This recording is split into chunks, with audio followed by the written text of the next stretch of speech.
Cheminez chaque semaine à la rencontre de la Bible et de son histoire, à la rencontre du Dieu de la Bible dans notre histoire.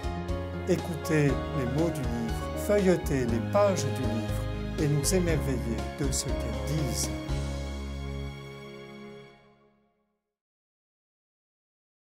La Bible, le livre qui, dès ses premières pages, affirme que le Dieu d'Israël est un Dieu créateur et sauveur, un Dieu qui marche aux côtés de son peuple, qui fait alliance avec lui et ne cesse de lui manifester sa fidélité, de l'appeler à la liberté.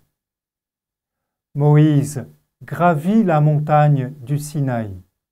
Là, il reçoit la loi de Dieu, la Torah.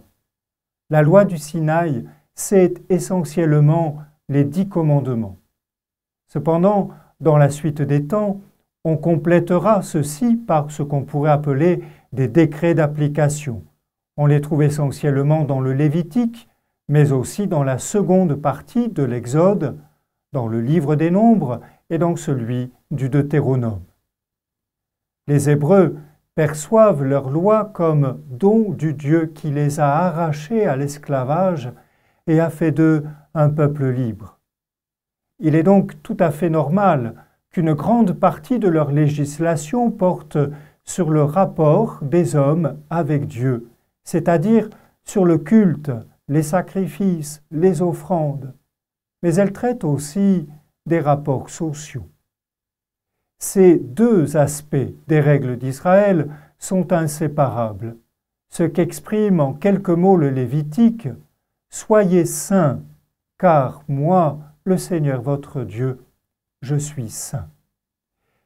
C'est à partir de cette idée fondamentale que se justifient les lois sur les relations avec les autres, non seulement avec les membres du groupe, mais même avec les étrangers. La loi, la Torah, que Moïse et Israël reçoivent de Dieu est essentiellement chemin de vie et de liberté.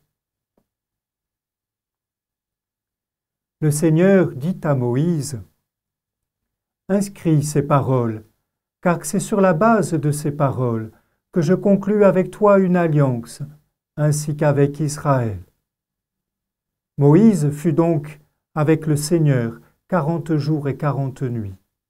Il ne mangea pas de pain, il ne but pas d'eau, et il écrivit sur les tables les paroles de l'Alliance, les 10 paroles. Au livre de l'Exode, chapitre 34.